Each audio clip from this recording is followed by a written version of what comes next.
Hey, hey! Good morning! O nangyari, bakit napunta dun sa... Pagkatapos yan eh. Ang bira, oo. O? Ganyan natin. Ganyan na.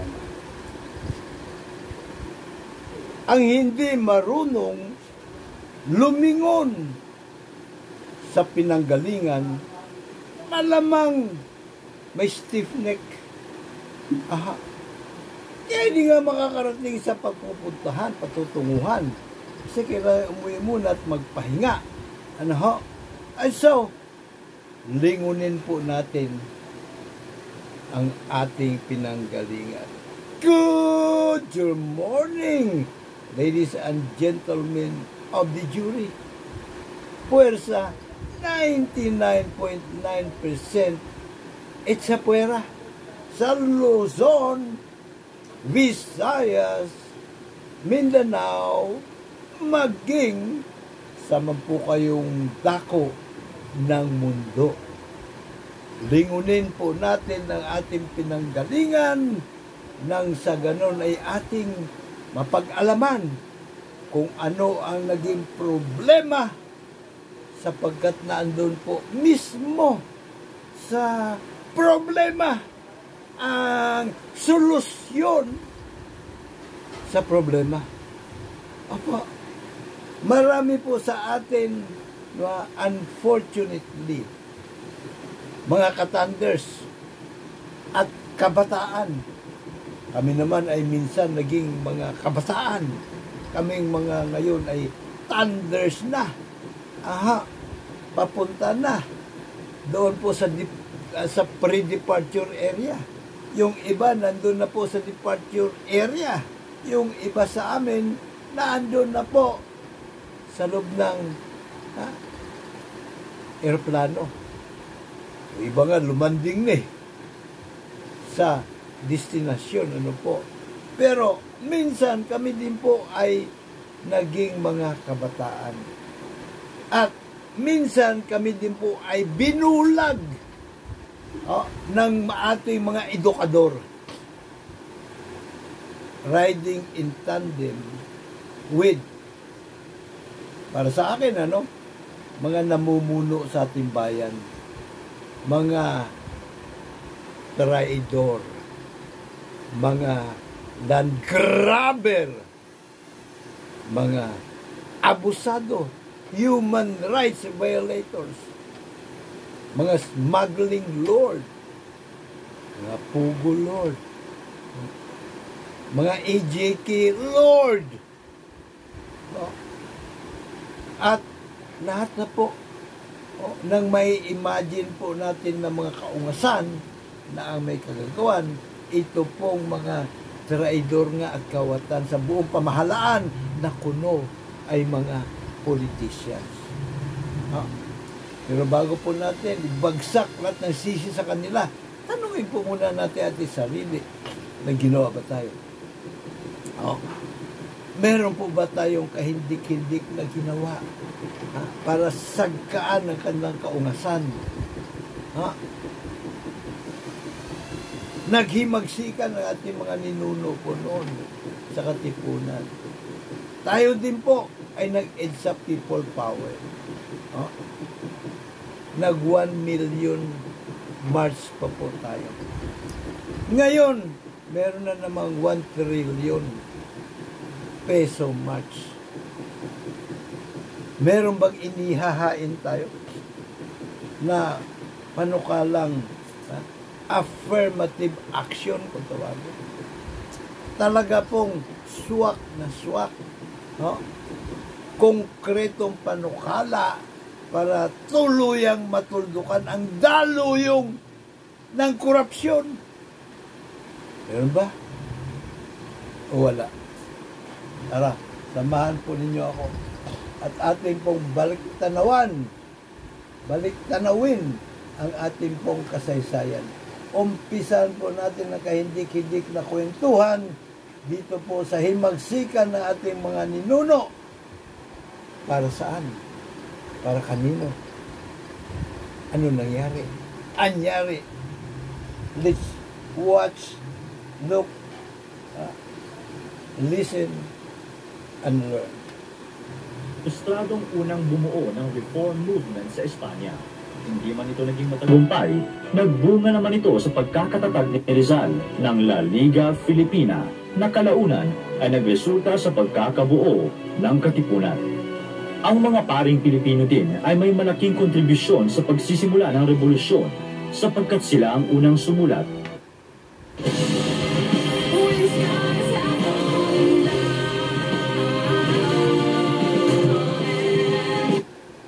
tungkol sa pagmamahal sa bansang Pilipinas.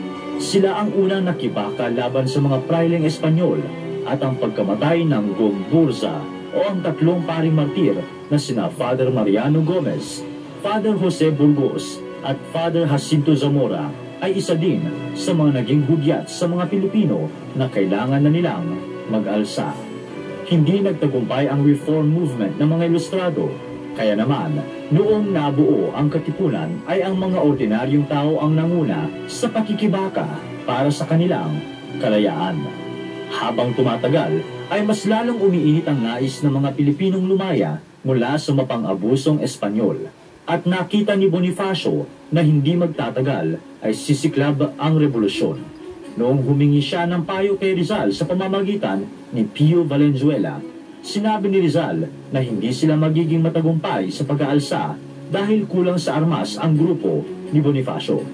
Ngunit alam ni Bonifacio na dahil lumalaki at dumadami na ang mga miyembro ng Katipunan, nagdududa na ang mga praile at alam niya na hindi magtatagal ay kailangan na nilang sumabak sa giyera. Bilang paghahanda ay nagpagawa siya ng mga bolo upang ipamigay sa mga Katipunero, ngunit hindi ito sapat laban sa mga armas ng Kastila. Dito na pumasok ang mga Hapon. Sinubukan nilang makipag-usap sa mga Hapon sa pamamagitan ng isang Japanese employee na si Jose Moritaro Tagawa. Ngunit tumanggi itong idamay ang Japan sa planong pag-aalsa. Nakita ni Bonifacio na walang tutulong sa kanila kundi ang kanilang mga sarili. Kaya naman, ginamit niya ang mga Katipunerong nagtatrabaho sa Spanish government.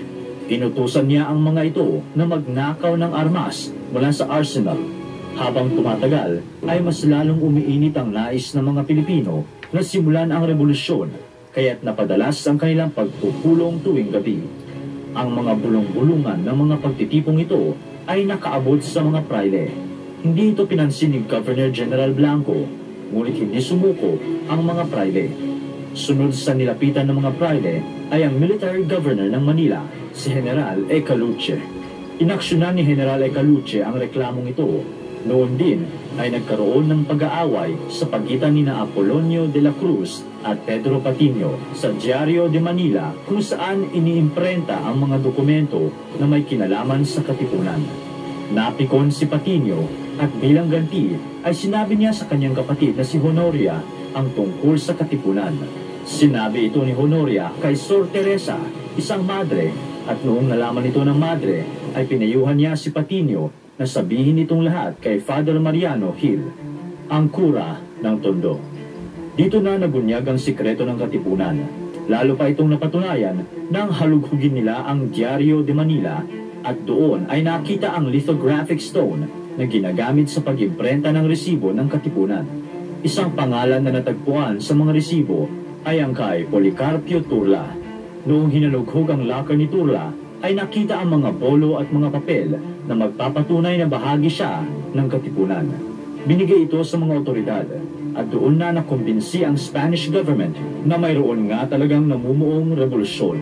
Agad-agad itong sinundan ng pagdakip sa mga pinaghihinalaang miyembro na umabot sa... Sundan nyo na lamang po ang buong kwento, tunghayan po ninyo dito po sa Mobli TV. Ano po? Philippine Revolution 1896 to 1898, Wars in the Philippines. Ano po, mabuhay po kayo dyan po sa Mobli TV. Mabuhay po kayo sa inyong paglilingkod sa bayan, sa pagmumulat sa sambayan ng Pilipino. Opo, nang sa ganon, ay masumpungan po natin ang pagkakaisa. Masumpungan po natin ang big kiss, pagkakaisa na dapat kapaki-pakinabang para po sa halos lahat sa atin. Lahat tayo. Kung hindi man, lahat tayo ay makikinabang. Ano po?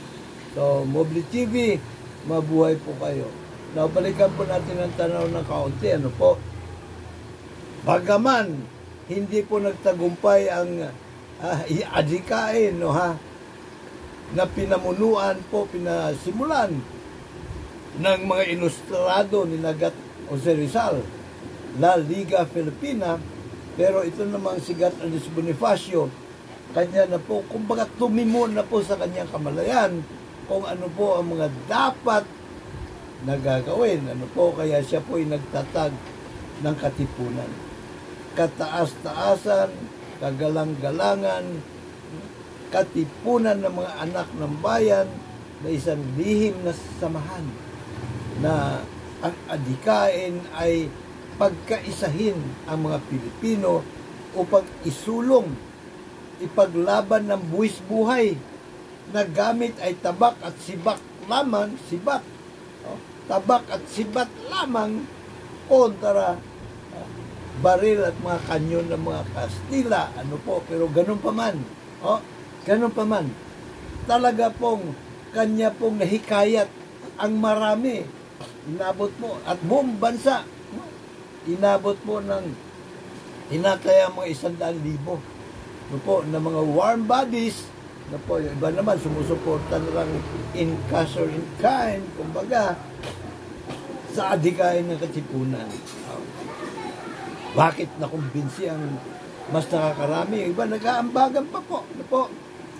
Sapagkat malinaw po ang layunin ng katipunan. Makapagtatag ng malayang bayan ala demokrasya ng Amerika, kung saan ang mga naghahari ang sambayan ng Pilipino, ang mga mamayan. Kung saan isa sa mga protokolo, isa sa mga nakapaloob sa kanila po mga layunin sa malayang bayan na anuman ang mga lupain na yung kinamkam ng mga private na mababawi na katipunan, ipapamahagi ng patas sa mga mamayan. Bagay na hindi nagustuhan ni ng Campo Aguinaldo, ano po, ito pong mga Magdalo, sapagkat ang gusto po nila mangyari, kapag nabawi, ano pa yun sa mga Friday? Paghahatian po na lamang nilang mga namumuno. Naghahaman po, mga gamit. Kaya binalak nila, pinagplanuhan nila na maalis sa landas. Ito po si Gat Andres Bonifacio. At yun nga po ay naganap. Ano po? So bukod po sa paghahari ng mga mamayan dito po sa malayang bayan na demokrasya ala Amerika, ang pinaka sovereign power na hawak ng mga mamayan, yung pong hukumang balangay. Hukumang balangay. Trial by jury of the Council of Elders. Sapagkat kung wala po yan, ano po, lalo na yung Artikulo 39, abay, wala pong karapatan ang pwedeng tumindig o tumayo sapagkat yung naghahari-harian sa bayan, kaya po niyang yurak-yurakan. Ano man ang karapatan meron ang mga mamayan, alinsunod sa mga kung tawagin ay common law, pangkalahatang batas, nahango din po sa Biblia, o kaya yung po mga codified laws, yung mga ginawa na pong isinulat na mga batas. So balikan po natin ang kasaysayan kung paano po nangyari ito pong ano po ang nangyari sa adhikain ni na Gat Andres Bonifacio. Anyari. Would you rather be ruled like hell by your poor countrymen or ruled like heaven by a global superpower? This is in relation to one of Philippine president's famous quotes. While the U.S. was highly criticized for its occupation of the Philippines since 1898, the U.S. also brought about education, infrastructure, military support, and a new government structure. Then in 1935, they established a Commonwealth government with Manuel Quezon. Would you rather be ruled like hell by your poor countrymen or ruled like heaven by a global superpower? This is in relation to one of the Philippine president's famous quotes. While the U.S. was highly criticized for its occupation of the Philippines since 1898, the U.S. also brought about education, infrastructure, military support, and a new government structure. Then in 1935, they established a Commonwealth government with Manuel Quezon as its first president. The Commonwealth is built to prepare the Philippines for self-rule and independence. For Manuel Quezon, he would rather have a government run like hell by the Filipinos than a government run like heaven by the Americans. What can you say about this? Would you rather be ruled like hell? And so, yan pong kahindik-hindik na tanong. At talagang isinumpa po tayo eh. Isinumpa po ang ating bayang Magiliw ni Manuel Luis Quezon. Sapagkat ang sabi niya, I would rather have a government run like hell by Filipinos than a government run like heaven by the Americans. Pwede naman po na run like heaven by Filipinos ang gobyerno po natin. Bakit run like hell by Filipinos ang sumpa ni Quezon? At yun po ay naganap. Ang tanong, bakit? Ano meron? Balikan po natin ang tanaw ang sinasabi ko po kanina na Artikulo 39. Sire, you've had ample time to review the Charter. I have. And you will keep your word and affix the royal seal. And if I do not, tomorrow England will be without a king. Signing will no doubt kill me as well as your blade, sir. But I'll do it. On June 15th, almost 800 years ago, a band of English barons gathered on the banks of the Thames to confront King John. The same King John, by the way, who had all that trouble with Robin Hood. They were sick of being taxed for the king's military campaigns to reclaim land he lost in a family feud, which wasn't really going all that well anyway. They demanded that the king sign a document that limited royal power and set in place three cornerstones of liberty: the rule of law, representative government, and trial by jury. That document became known as Magna Carta, which is Latin for Great Charter. No free man shall be taken, imprisoned, or in any other way destroyed, except by the lawful judgment of his peers, or by the law of the land. To no one will we sell, to none will we deny or delay right or justice. At Runnymede, your rights were won at Runnymede. No free man shall be fined or bound, or dispossessed of freehold ground, except by lawful judgment found and passed upon him by his peers. Forget not, after all these years, the charter signed at Runnymede. And before these guys got together for this little beach party, we know that the Vikings had some sense of the value of the jury trial, and that later Ethelred the Unready, who ruled the English from 978 to 1016, set up a system in which 12 minor nobles in each district were to investigate crimes without a bias. But things were still not quite right. Starting well before King John, English royalty could do almost anything they wanted with no repercussions, as long as the nobility went along with it. These rulers often saw trial by jury as an impediment to their power and did almost anything to find ways around it, including the dreaded Court of Star Chamber. So malinaw po, kung ano po ang pinanggalingan nito pong si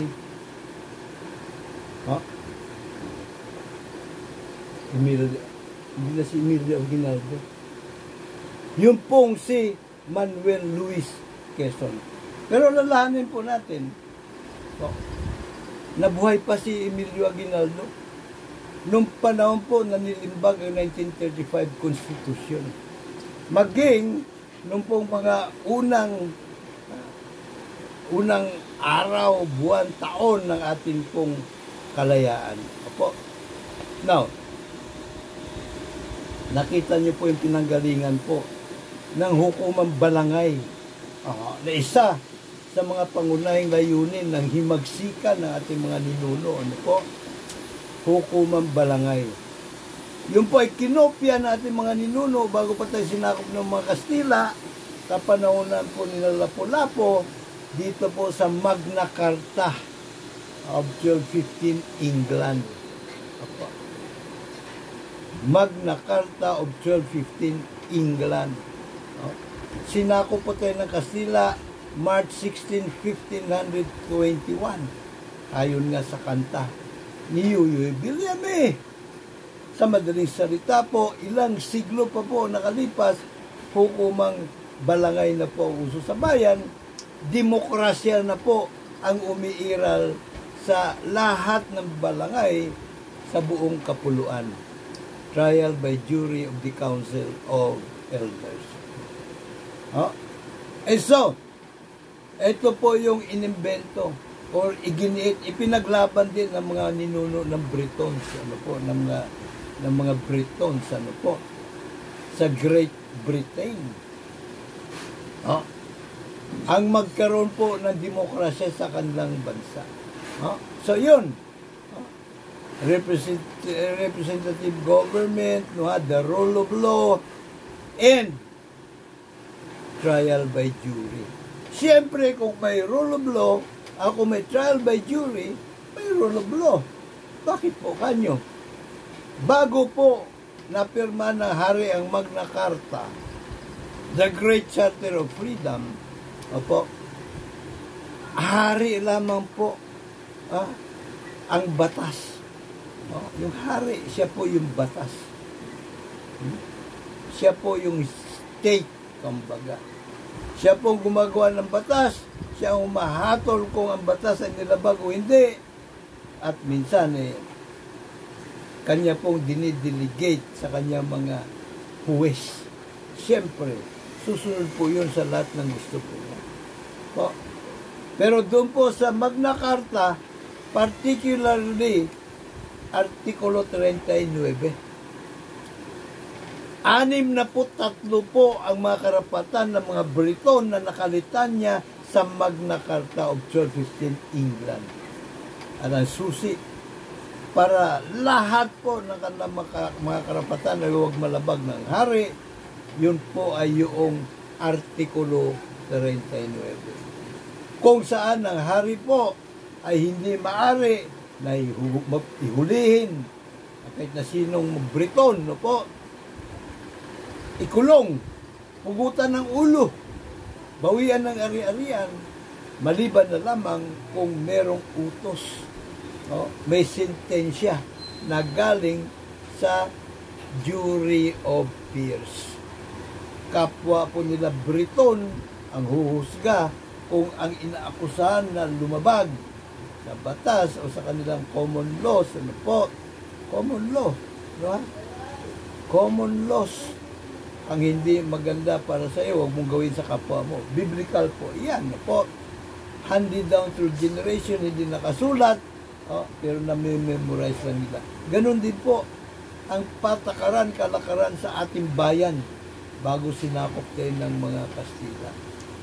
Pagdating ng Amerikano na nagdeklara po sa ng kanilang kasarilan, lalo pa po nilang pinatibay ang karapatan sa trial by jury sapagkat ayon nga kay Thomas Jefferson, ang isa sa mga American Founding Fathers, aking ipinagpapalagay na hukuman trial by jury pa lamang ang naisip na ng tao upang sagkaan ang anumang upang maging isang angkla na sasagka sa anumang gobyerno, pipigil sa anumang gobyerno na labagin ang saligang batas. Ano po? Ito po yung magpapanagot sa kanila. So, dahil marami po ang hindi pa masyadong 4 na states, 3, 4, hindi masyadong conforme, hindi pa masyadong, sabi nila, kulang pa sa garantiya eh. Paano kung may luluklok natin sa White House, mas ungas pa kaysa kay King George? Kawawa naman tayo. Pero yun nga, sila po ay in-insure, pinalamay ang kanang kalooban ni Thomas Jefferson. Bukod riyan, abay naglimbag pa po ng mga amendments, no? First 19 amendments actually ang inintroduce noong 1791 ni Madison, isa pang founding father. Ano po? Out of 19 amendments, 10 po yung 12 ang naaprobahan. 10 doon, bahagi ng kanilang Bill of Rights. At ito pa nga po yung isa, yung pangalawang amendment po nila, the right to keep and bear arms. Ano po?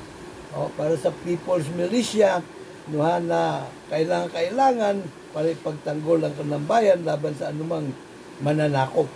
Sino mang mananakop. So, the Fifth Amendment, no person shall be held to answer for a capital or if otherwise infamous crime unless on the presentment or indictment of a grand jury. Presentment, akusasyon. Indictment, sakdal mula sa grand jury na binubuo ng hanggang 23 kataong mga pribadong mga Amerikano randomly selected. 18 anyos pataas ang kwalipikado, lahat na kwalipikado maging grand juror. Pero kailangan po na mag-apply sa bawat estado po nila, bawat county, kasi dapat mayroon kahit isa man lang na grand jury. Dapat sila mag-apply sapagkat may termino po ito. 1 taon kalahati o higit pa. So, kailangan meron po silang panahon. Kung tambay ka lang sa kanto, mag-apply ka na maging juror. At gamit ang sentido komon ng pangkaraniwang tao, na sapat na, tutuklasin po ng mga grand jurors at trial jurors na rin ang katotohanan. Yan po hinahanap nila katotohanan. Hindi po ako ano ang batas. Kaya hindi po masyadong mahalaga rito, lumalaga din. Ang matayog na pinag-aralan at lalim na kaalaman sa batas. Ano po? So, number 6 amendment po nila, in all criminal prosecutions, the accused shall enjoy the right to a speedy and public trial by an impartial jury. Actually po, for all intent and purposes. Ito po ang esensya ng due process of law. Dito po sa ating Bill of Rights, Article 3, Section 1, nakasaad, no person shall be deprived of life, liberty, and property without the due process of law. Unfortunately, hindi po defined. Ano ba? Anong klaseng hayop itong due process of law? Hindi po defined. Dito po, well-defined po. Pampublikong paglilitis, mabilis na paglilitis sapagkat justice delayed is justice denied at patas na paglilitis sa hukuman trial by jury of the people na hindi kayang sindikatuhin ng kahit sinong ungas na Poncio Pilato sa buong gobyerno, presidente man siya o siya ay chief justice. Ano po? At ang desisyon ng mga jurors, final and executory. Ang indictment ng grand jury, hindi po pwedeng sagkaan kahit ng Kwarta Suprema o ng ungas na Pangulo ng bansa. Ano po? Ganon din po yung pong verdict, guilty verdict ng trial jury, 12 po. Lahat obligado na po, compulsory, ng 18 anyos pataas, marunong, hindi na nga kailangan na marunong bumasa at sumulat ayon po doon sa Bill of Rights ng mga no? Pero importante din yung kanyang comprehension po. Ganun din yun, marunong bumasa at sumulat kasi kung hindi niya maintindihan sa English, paano po siya maging kwalipikado maging trial juror, ano po. So, lahat obligado na po. randomly selected sa unang sigwada, at sa pangalawang sigwada, kung tawagin ay buwadir. Ano po, yun yung final empanelment, ano po, ang kumikilatis, no, para masigurado po nila no, yung pong juror, no, yung 12 ay walang bias sa magkabilang parte. Kinikilatis po sila ng judge, ng prosecutor, at defense lawyer. No?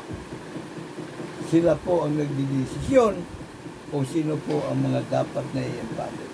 So ito po, ang esensya ng due process of law, na kung saan dito sa atin, hindi po nilapag, hindi po, binulad tayo sa madaling salita, ng mga ungas sa pamahalaan, sapagkat pag ikaw nakapwesto, kung sino yung nakapwesto sa gobyerno, sila po ang nagdidetermina kung ano ang due process of the law.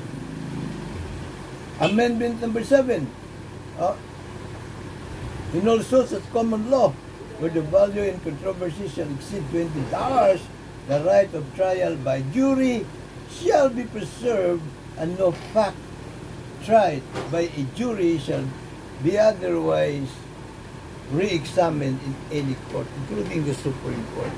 So dito po malinaw, final and executory na po, ano po, ang desisyon ng mga jury, sapagkat ang mga jurors po ay the sovereign people, ang merong kataas-taasan na kapangyarihan sa bayan. At bukod po dito, mayroon pang 9th and 10th Amendment, kung saan doon po nakasaad naman, anumang puder na hindi iniatang sa balikat ng sinuman sa pamahalaan, reserbado para sa estado o sa mga mamayan.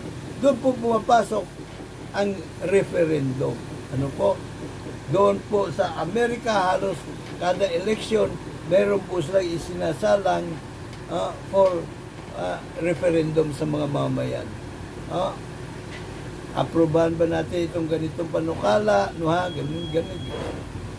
Halimbawa po,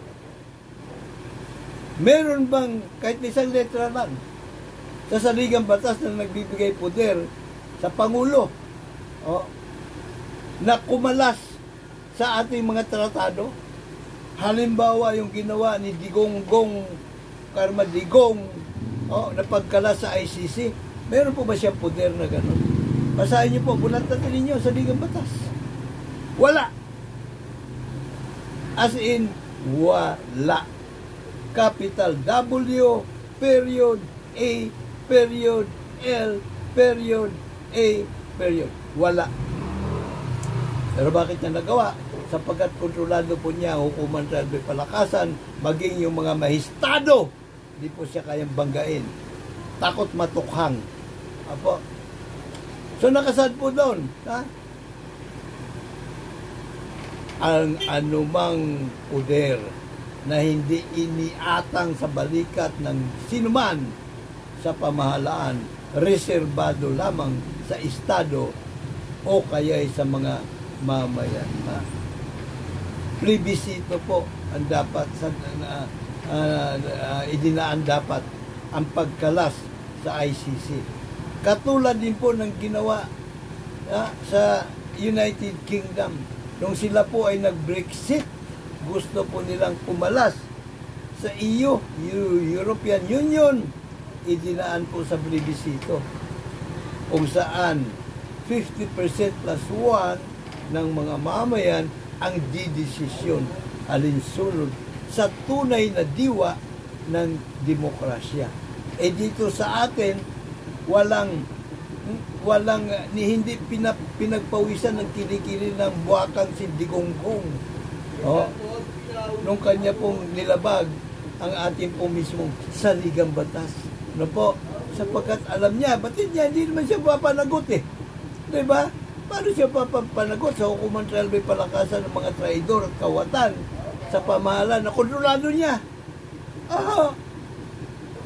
Nasa poder sa kamay ng presidente ang pagiging commander-in-chief of all armed forces.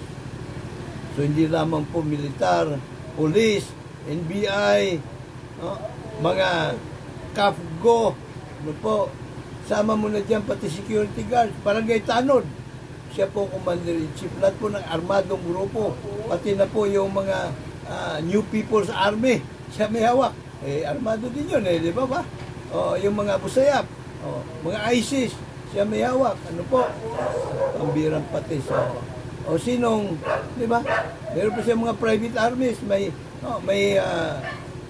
meron pa siya Davao Death Squad. Sino hindi matatakot? Sino hindi matatakot kay Karmadigong? Ano po? At bakit niya nagagawa yan? Sapagkat ang ating pong hukuman ay trial by palakasan.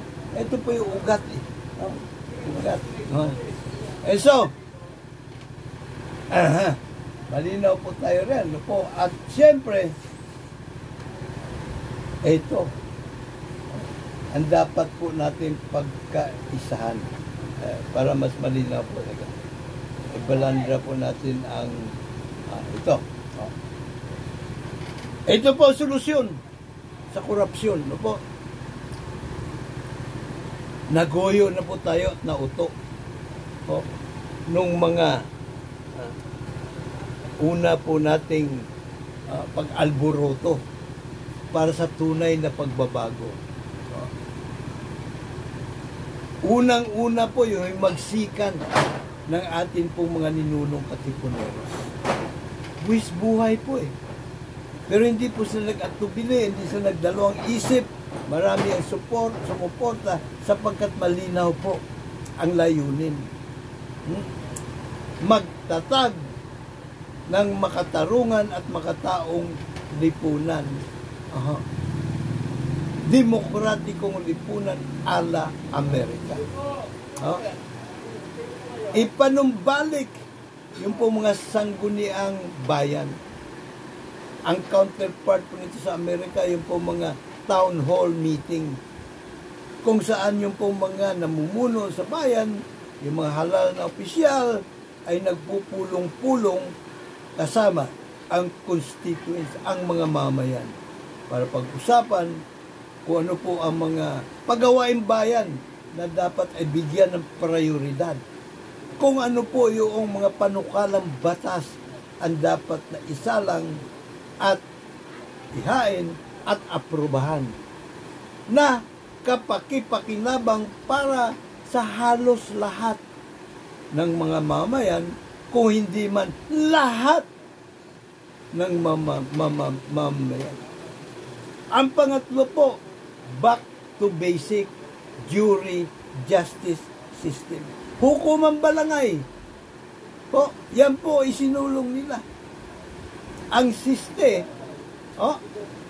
ayaw po ng mga tumatayong mga yung mga traidor at kawatan na kuno ay politician ng kapanahunan ni na Manuel L. Quezon. So malaman po sila yung nagsabuatan upang huwag isama sa Bill of Rights ng 1935 Constitution. Ito pong ating mga nabanggit, no?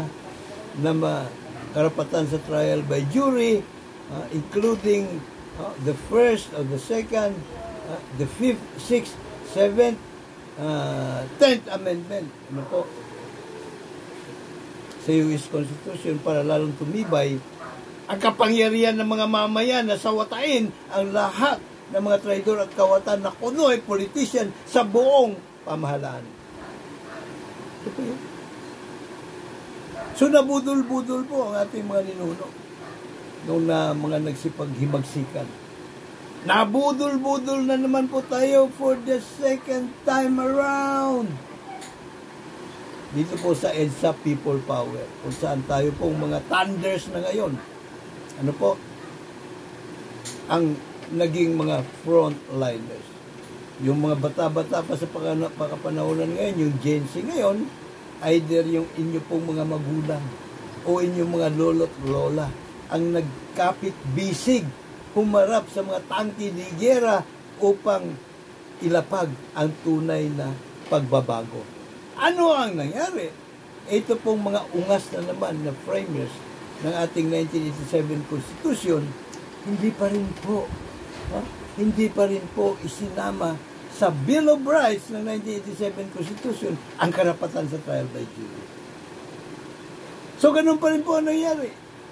Kung sino yung naluklok sa pwesto, lalo na yung mga iniluluklok po ng mga iho di puta sa kumulikotong, sila pa rin po ang nakapaghari-harian, nakaw dito, nakaw doon, dahil hindi po sila napapanagot. Palakas ang loob nila. Dahil kontrolado po na yung hukuman trial by palakasan. Kaya ako hindi napapansin kung sino nagiging Pangulo, lundagan kagad yung mga iho di puta po sa kampo ng Pangulo. Para po sila ay bukod sa maprotektahan yung mga una na lang ninakaw, protektado sa ombudsman, ano po, bubulungan lang ng ungas na Pangulo, wag yan ha, atin yan. Di po ba? At patuloy pa rin silang babatuhan ng kurakotable funds, flood control, ayuda, infrastructure projects, ano po, yung iba naman, soft, PDAP, cash, in cold cash, ano po. Bakit? Dahil hindi nga sila napapanagot Dahil kontrolado na yung hukumang katarantaduhan, kabuktutan, trial by palakasan nila mga traidor at kawatan sa buong pamahalaan. So, matapos na yung mabudol-budol sa EDSA People Power, sa 1 million people march na naman, muli na naman tayong nabudol-budol. At ito naman ngayon, sa 1 trillion people march, marami na namang binubudol-budol po tayo. Marami na naman ang kumakatok-katok sa ating mga sagradong boto na suportahan ng kanilang kandidatura ang kanilang grupo.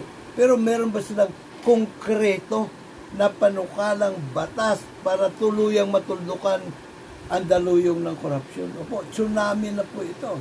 Hindi na po ito baha-baha, bagyo-bagyo pa lamang. Ano po? Hindi na. Hindi na ibinubulsa po ang ninanakaw sa ating kababayan. Mali-maleta na po. Mali-maleta na po Hindi po ba? Mayroon bang konkretong panukala itong mga budol-budol gang? Wala po Katulad din nung EDSAhan. Wala na. Ang sinasabi lang nila, kami ang inyong solusyon. Iboto nyo kami. Ang grupo namin, kaming mga komunista, iluklok nyo sa pwesto. Ito po yung mga carpet baggers. Ito po yung mga oportunista. Na kapag sila ay na pwesto, sila na naman ang magsisipag nakaw. Hindi ba napatunayan na po ito sa kasaysayan? Tingnan po ninyo. Ano inilagay nila sa 1987 Constitution? Local autonomy. Ipinanganak. Noong 1992, ang Local Government Code of the Philippines. Ano nangyari? Lalong dumami po mga kawatan. Lalong dumami ang mga private armies. Lalong dumami ang mga naghari-harian ng mayors at yung kanyang mga kaalyado sa bawat syudad at munisipalidad. Ano pa pwedeng gawin ng naghari-hari ang mayor? Halimbawa, ito pong si Halusos, nung amin pong makausap, nagbigan ng mga broadcaster, doon po sa kanyang bayan mismo. Shout out sa mga Halusos kasi nung kami po ay naimbitahan doon, doon po kami nabilit, doon po sa Dikak. Ganda ng Dikak, na resort, So, doon po sa aming humtahan, naibidan niya. Nung araw, ang mayor diyan sa Dapitan, Halusos. Kaya naitayo nilang negosyo, yung pong restaurant along the river. Balsa po, nasa Balsa, yung pong restaurant. And, again, shout out sa mga Halusos, maraming salamat dahil doon po kami pinakain ng lunch ang beses po. Doon sa kanilang floating restaurant. Asiste, noong pong napalitan ng mayor, nung kanilang kalaban sa politika, hindi na po binigyan ng mayor's permit yung kanilang restaurant. So, na-stop po operation. Hanggang sa muli na naman silang napwesto. Kung kaya po, hindi maiwasan, na kailangan po ng gumastos. Although pwede naman talaga iwasan eh. Hindi po kasalanan ng mga mamamayan na tumatanggap ng hindi po binibenta ng mga mamamayan ng kanilang boto. To be more politically correct, binibili po ng mga kandidato sapagkat alam po nila ang po pwede lang gaano kalaki ang pwede nilang kurakutin sa kabambayan pag sila na pwesto. Tansyado na po nila yun eh. Hindi po ba? Kung halimbawa, 1 trilyon ang pwede na nakawin sa 3 taon. Budgetan po nila ng, palagay mo na, 5% nun. O kaya 3% nun. Yun ipambibili nila ng boto. Ano po? Pero ang ugat, ito po hukuman trial by palakasan. Without that, hindi po sila maglalakas ng loob. Kasi pag nagnakaw sila antimano, kulong po sila. At huwag na sabihin na porket halimbawa, yung mga Duterte, nasa baluarte po sila ng Davao. Siyempre, baluarte po nila yon. Lahat ng tao doon takot sa kanila. So, maaaring isipin ng mga pilosopo, paano yun? Doon kukuha ng mga trial grand jurors at trial jurors. O di, siyempre, hindi sila tasablan. Di po ganun Sapagkat, sa interest po, in the interest of justice, pwede pong ang paglilitis ay gagawin sa Quiapo. Parang nandun si Batang Quiapo, si Coco Martin, para protektahan ang mga jurors, So doon po mag-i panel ng mga grand jurors. At yung trial jurors, doon din po mag-i panel. At doon gagawin yung paglilitis. Na mabilis. 4 na araw lamang po tapos sa paglilitis sa hukuman trial by jury. 4 na araw lang. Kasi umpisa, alas 9 na umaga, alas 4 ng hapon, minsan, lagpas pa. Tuloy-tuloy, araw-araw. Kaya 4 na araw lang on average. So, wala pong ligtas ang kawatan sa pamahalaan. Pag jury justice system na pong uso sa ating bayan. Dito naman, sa grand jury na kumikilatis kung may probable cause o wala. Ang patakaran po rito, kapag halimbawa inakusahan ang isang mataas na opisyal, halal na opisyal, senador, congressman, mayor, governor, presidente, chief justice, magtatalaga ng special prosecutor. Ang special prosecutor po, hindi po ito tauhan, hindi po siya endemic sa Department of Justice. Hindi siya empleyado. Ito po ay miyembro ng Integrated Bar of the Philippines. Bumbansa po yan. So, ang dami, libo-libo po yan. Kung 9,000 o 10,000 mahigit ang mga maanumalyang proyekto sa pamahalaan, sobra-sobra pa po sa 10,000 ang ating po mga abogado sa buong bansa. So, pag na-appoint po yon, siya po ay merong mandato na mag-summon ng mga ebidensya ng mga testigo. Ang hindi lang ginagawa ng special prosecutor is-summon yung pong target ng investigasyon. Kasi malaki pong kagaguhan po yan. Malaking kagaguhan. Unang-una, yung pong suspitsado may karapatan. The right to remain silent. Di po ba? Binabasa po yan. Kahit na nga actual mo na. Di ba? In flagrante delicto, nahuli ang traidor at kawatan na gumagawa ng krimen. Babasahan mo ng Miranda rights. You have the right to remain silent whatever you say, sapagkat kung ano man ang sasabihin mo, maaring gagamitin pabor o laban sa iyo. Kaya manahimik ka na lang. Yan din po ang tinutukoy dun sa kanina. Ginawa natin, binasa po natin ang 5th Amendment. Hindi po ba? At alam niyo po ba, 52 beses na ginamit ni Donald Trump yan dun sa kanyang deposition sa grand jury. Ha? I invoke my Fifth Amendment rights.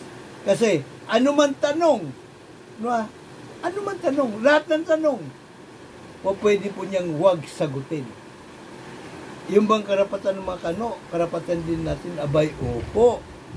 So, malaking kaungasan din po yung ginagawa sa Senate at Congressional Investigation in aid of legislation na pinakukulong, kinukontempo nila ang ayaw sumagot ng alinsunod sa tama na iniisip nila ng mga guest of honor and speaker. Yung mga resource person po nila. Sapagkat may karapatan nga po eh. You have the right to remain silent. At yung karapatan po yun, hindi lamang isa, dalawa. Yung sinasabi ng mga ungas na senador, nasabi, teka muna, hindi lahat ng tanong ay hindi po pwede sagutin. Mali po yun, katarantaduhan po yun. Lahat, as in lahat ng tanong, pwedeng wag sagutin ng suspect. Ano po? Sige po pangalan niya. Abay, problema nyo na yun. Lamin nyo kung anong pangalan ko. Diba? O ilang taon na ako. Kung ilan ang sexy kong chikiting. Anong chikiting? Chikiting, kwan yun eh. Mga anak yun eh. Ba, chikiting? Ay, hindi. Babae pala yun. Minsan, di babae. Lalaki. Ha? So, yan po ang karapatan natin na palasak na nilalabag nito pong mga kagulang-gulang natin mga congressman. Sapagkat di nga sila napapanagot eh. Paano sila pananagutin?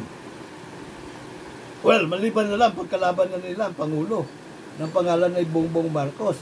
Ha? Pero, pwede pa rin po nila patulugin ng kaso. Doon sa DOJ, sa Ombudsman, sa Sandigan Bayan, sa Court of Appeals, sa Supreme Court. Babayaran naman po nila ng parking fee. Diba? Diba? Ipinanganak na silang muli, 10 beses na buhay pa yung kaso nila. Ganon po ang kabuktutang hukuman sa may palakasan na meron po tayo. Hindi po ba? At marami pa riyan. Ano po, nakaungasan na po pwedeng gagawin dito pong mga nasa pwesto. Bakit ba ang lakas ng loob ng mga diskaya o na wag na makipagtulungan? Bakit? Pwede nga napatulugin yung kaso eh.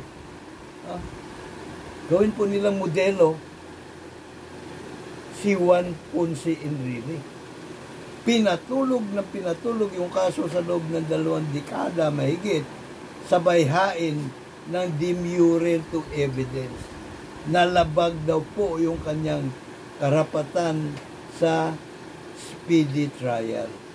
Justice delayed is justice denied sa akin. So, ibasura na ninyo sa Sandigan Bayan ang aking kaso. Ibinasura nga. So, bakit ka makikipagtulungan kung ikaw ang mga diskaya? Bakit mo isusuka ang ninakaw mo na? Kahit party lang doon, pinaghirapan mo yun eh. Hindi po ba? Pero, kung may jury justice system po tayo, agad, himas, rehas, itong mga traidor at kawatan. Hindi po sila abutin ng Pasko. Ano po? Sapagkat 4 na araw lang yung probable cause. At doon po sa probable cause, grand jury of the people po ang kikilatis. At yung magsusumbong, whistleblower, milyon po tayo. Maririsbakan ba tayo pag nag-whistleblower po tayo? Hindi. Hindi po tayo maririsbakan. Sapagkat kahit chismis lang ipaparating po natin doon po sa box.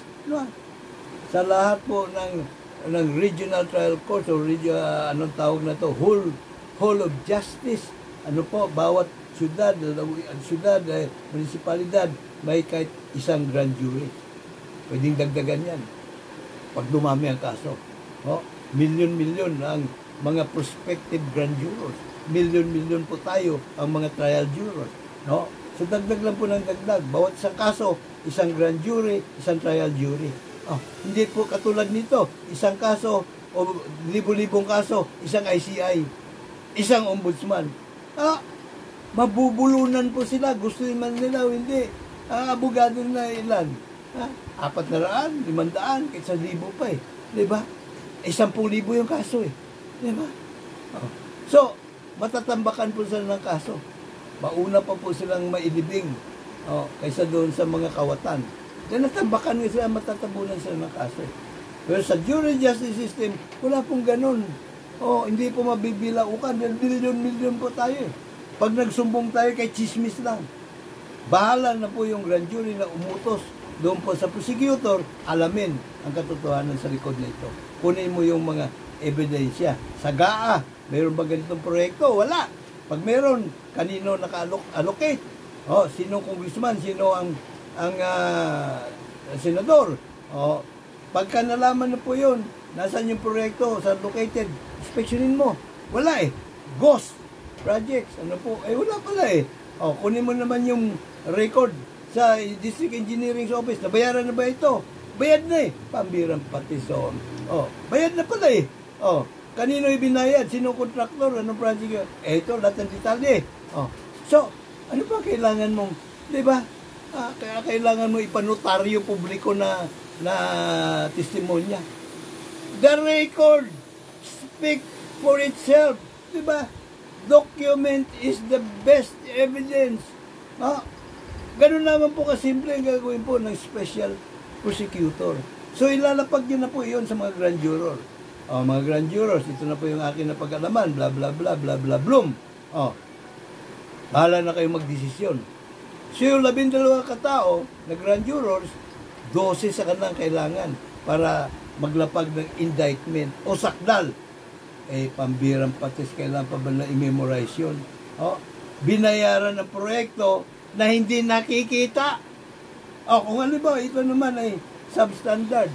Pwede naman iutos ng prosecutor na is-subject for strength testing. Kung gaano ba katibay ito. Kasi doon mo makita naman kung sinunod ba yung bill of materials. So uuka lang sila.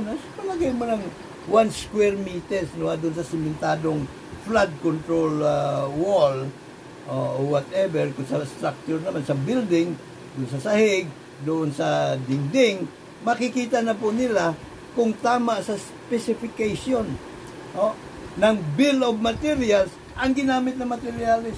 Pati po yung semento, halo ng semento, kulay pa lang ng semento, malalaman na po nila kung substandard o hindi. Hindi po ba? So, no-brainer po. Ang mga grand jurors, hindi po kailangan na may matayog na pinag-aralan. Magiging trial jurors na po. Umalalim na pinag-aralan sa batas para malaman ang katotohanan sa mga bagay-bagay. At kapag merong mga highly technical terminologies, alam mo na pang-accounting, pang-engineering, yung pong trial, yung judge, o kaya yung pong prosecutor, pwede prosecutor sa grand jury, ang judge sa trial jury, pwedeng mag-hire ng witness na expert witness, expert sa engineering, accounting parlance, para maipaliwanag po niya stone by stone, bato-bato, in layman's term, ang mga bagay-bagay kaugnay po sa proyekto na binaboy doon po sa mga jurors. So, hindi po problema pag-arok ng katotohanan. Pero lahat po ngayon mangyayari lamang kung manindigan po tayong puwersa 99.9%, it's a puwersa. Paano po tayo manindigan? Huwag na po puro ngawa sa kalye ang ating gagawin. Mauubos sa ating boses, wala nangyayari. Di pa ba tayo natututo sa kasaysayan? Pag meron tayong reklamo, saan tayo pumupunta? Sa kalye. Pambira na mamaos na po tayo, nawawala na tayo ng boses, hindi nakukulong ang mga traidor at kawatan. Imbis sa kalye, dalhin po natin sa korte ang pagpapanagot sa mga traidor at kawatan. Korteng hukumang trial by jury of we the sovereign Filipino people, 18 anyos pataas, marunong bumasa at sumulat, gamit ang sentido komon, tayo po ang huhusga sa lahat ng korte, sa lahat ng kaso, laban sa mga korakot, sa mga land grabbers, sa mga human rights violators, sa mga extrajudicial killers. Ano po, kung sila baga ay guilty o innocente. Hukumang trial by jury po. Paano po mangyayari yon? Kailangan po maamindahan ang ating Bill of Rights para sama ang karapatan sa trial by jury. Para naman maamindahan ang Bill of Rights, kailangan po nating magbigkis-bigkis, magtatag ng partido KKK 2.0 Demokratiko. Yan po, ha? Partido KKK, ito po. Philippine Trial by Jury Movement, KKK Demokratiko. Partido KKK 2.0 Demokratiko. Ang KKK 2.0 po ay katarungan, kapayapaan, kaunlaran. Ito po ay ating ipagpatuloy ang adhikain inumpisan po natin mga ninunong katipuneros. Ang pangarap Pinoy. Pangarap Pinoy na nakaukit din po sa 1987 Constitution. No? Sa preamble pa lang. We, the sovereign Filipino people, humihirit ng gabay at patnubay sa Kanya, sa dakilang Panginoong Diyos, upang makapagtatatag ng makatarungan at makataong lipunan na kapakipakinabang para sa halos lahat sa amin, kundi man lahat, ano po, mangangalaga ng ating pong mga likas na kayamanan. Sisiguruhin po na maghari ang rule of law. At para po maghari ang rule of law, kailangan po hukuman ay patas. Ang kambal tuko ng demokrasya, hukumang jury justice system na hindi po nasisindikato, namamanipula ng kahit na sinong ungas na Poncio Pilato sa buong gobyerno. Amendahan po natin ang Bill of Rights. At para po mamendahan yan, kailangan pong punuin po natin ano po, ang buong gobyerno ng mga halal na juror advocate candidates. Ito po ang maglalapag ng panukala sa Senado, sa Kongreso, sa mababang kapulungan, sa Kamara, sa mga konseho. Ano po? Kasi may local government autonomy. So, posible po, 101% na magpanukala, na maglahay ng ordinansa, panukalang ordinansa, na jury justice system magpairalin na hukuman, sistema ng katarungan sa bayan-bayan. Pwede po yun. In fact, bawat estado po sa United States of America may sarili pong batas patungkol sa kanilang jury justice system. Ano po? At mangyayari po yan kung tayo po ay magbibigkis-bigkis sa pagtatag, organisa po ng partido KKK 2.0 Demokratiko ngayon pa lang. Sa lahat ng barangay sa buong kapuluan. At huwag nyo na pong intindihin yung mga agam-agam na kapag po yung ating team juror na pwesto, walang gagawin kundi magnakaw din po. Bakit? Lahat po ng ating kandidato, bukod sa ating hanay po manggagaling, pipirma po sila. Papipirmahin po natin. Kung di sa pipirma, di huwag sila magkandidato ng kasunduang pang lipunan. Kasunduan sa ating mga mamayan. Na ang unang-una niyang ihahain within a reasonable period of 30 days sa Senado, sa Kongreso, sa Konseho, pati yung sa mga bukal, sa probinsya, lalabigan, ay yung pong karapatan ng mga mamayan sa trial by jury. Kapag hindi po niya nagawa yan within a reasonable period of 90 days, kailangan po magbitiw siya sa pwesto. Kapag hindi po niya ginawa yung magbitiw sa pwesto, gagamitin po, pwedeng gamitin ng kahit na sinong botante kapartido man po natin sa partido KKK 2.0 demokratiko o hindi. Basta siya po ay registered voter, yung pong pirmado, nakasunduan ng atin pong kandidato para maghain sa Korte Suprema ng petisyon, mandamos petisyon para siya po, kung naturang kandidato, ay maalis po natin sa pwesto. Oh. So doon po tayo magkaisa. Tama na po yung hiyawan, sigawan, ikulong. Wala po mangyayari sa buhay natin pare-pareho eh. Oh, paulit-ulit lamang po. Tayo po ay naguguyo, nauuto lamang po ng mga slogan na ito pong nagpapapogi. Ano ho, yung mga kandidato na oposisyon, lalo na, no, baging yung mga kandidato din ng administrasyon, pati po yung mga kandidato ng mga komunistang grupo, hindi po yun ang solusyon. Ang kandidato ng administrasyon at oposisyon at ang komunista, ibasura po natin sa darating na halalan. Yung iluklok po natin yung solusyon. Team juror po yun. Ito pong ating advokasya, na wala pong kaduda-duda, na solusyon sa korupsyon. Ano po? Ito po ang ating isusulong. Ha? Ano pang kasunod yan? Yan. Ano muna? Bakit nandyan na yan? Ito po muna. Lumagpas na tayo. And so, ito po yung ating lumagpas na naman.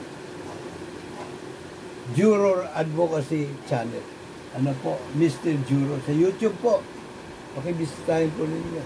Paki-like, share, at mag-subscribe na rin po kayo dito po sa ating Juror YouTube Advocacy Channel. Ano po? Korea's first jury reaches a verdict. Alam niyo po, ang South Korea nung araw,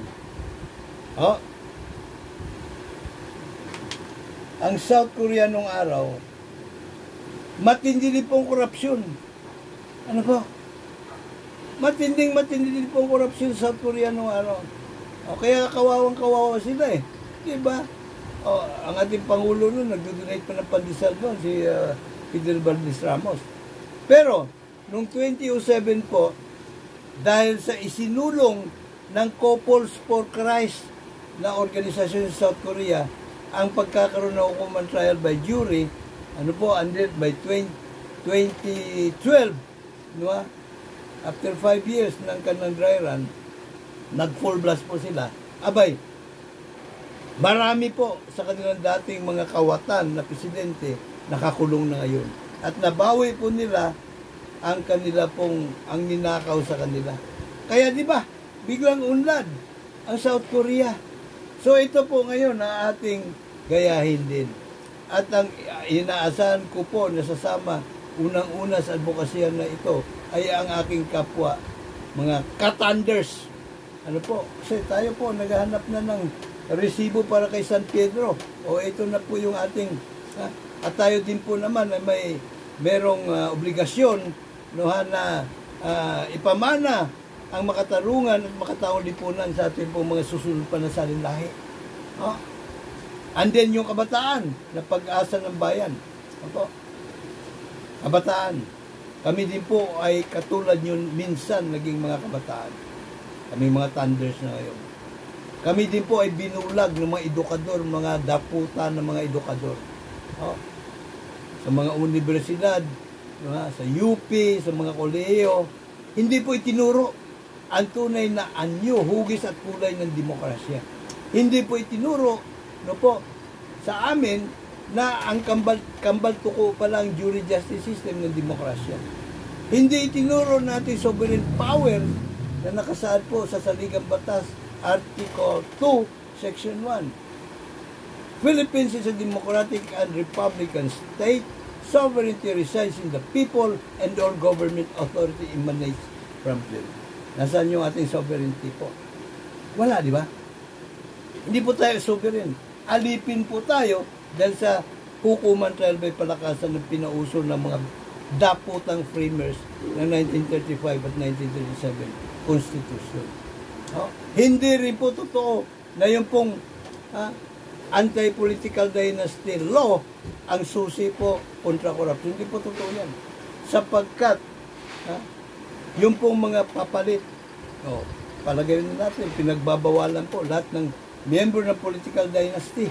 Ano po, na kumandidato, yung bang papalit sa kanila hindi na magnanakaw. Anong garantiya na itong mga ulol, mga ungas, at mga bobo, ignoramos na framers ng 1987 Constitution, ano pong garantiya nila na hindi magnanakaw yung bagong mukha, bagong sarta?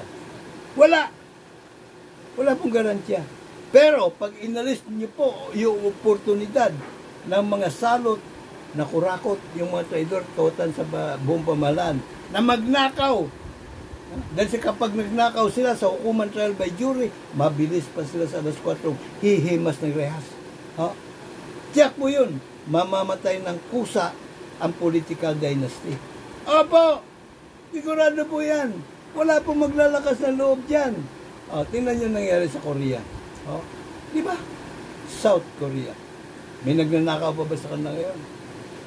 Kung meron man, si Bakagad, kailan yung nangyari sa kanila presidente?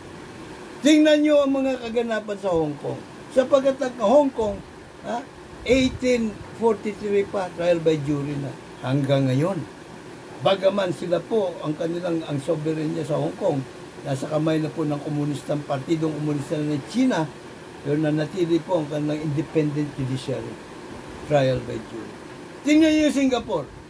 Ang Singapore po, bagaman, inalis na po nila yung trial by jury nung sila ay naging malayang bansa.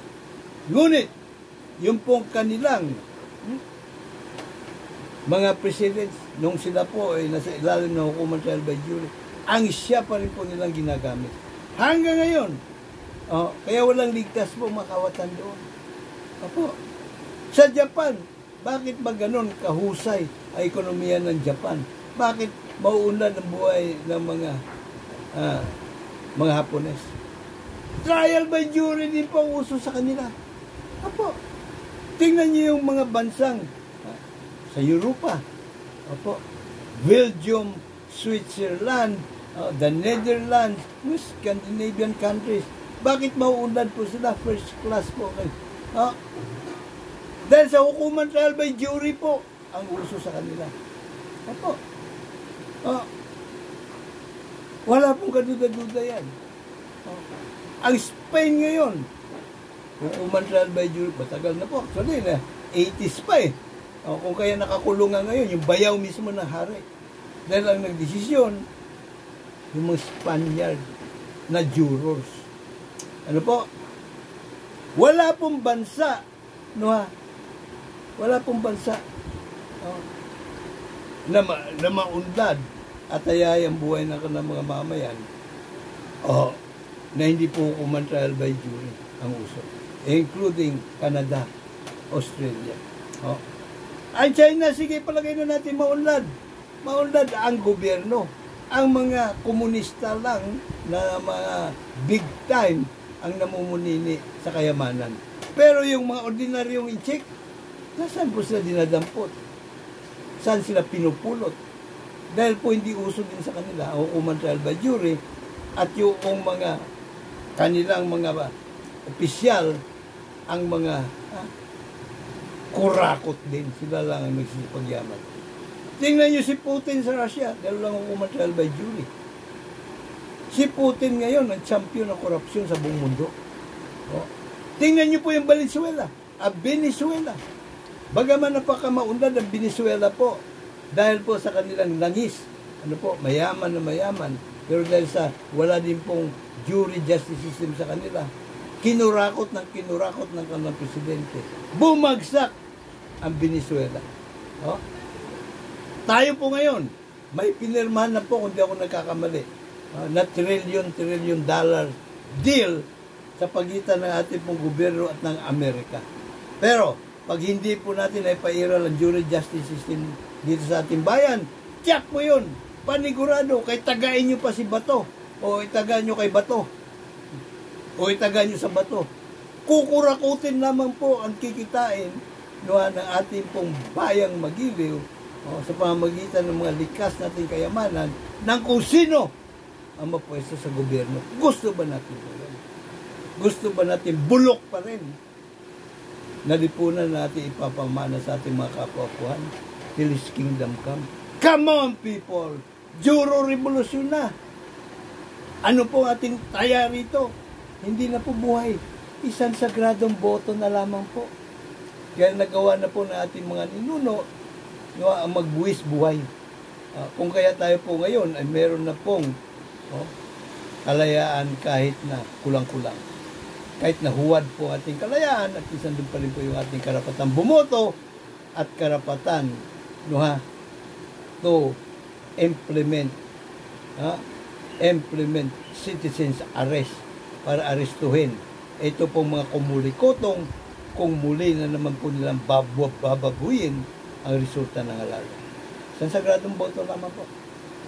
Tiyak ng mababawi natin ang gobyerno sa mga traidor at kawatan pagdating ng halalan 2018. Paano?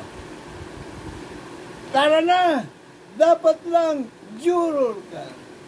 Ako rin po inyo lagi nakandang maglingkod, Mr. Juror, Dr. Sixto Kitkilatis Lagari po, lamang PhD, Public Administration, Honoris Causa. May God bless us all. May God bless Philippines. Salamat sa inyo pong panunood, sa inyo pong pagtsatsaga, at salamat in advance sa inyo pong pag-share, pag-subscribe, at pag-like dito po sa ating YouTube Juror Advocacy Channel. Hanggang sa susunod na episode po,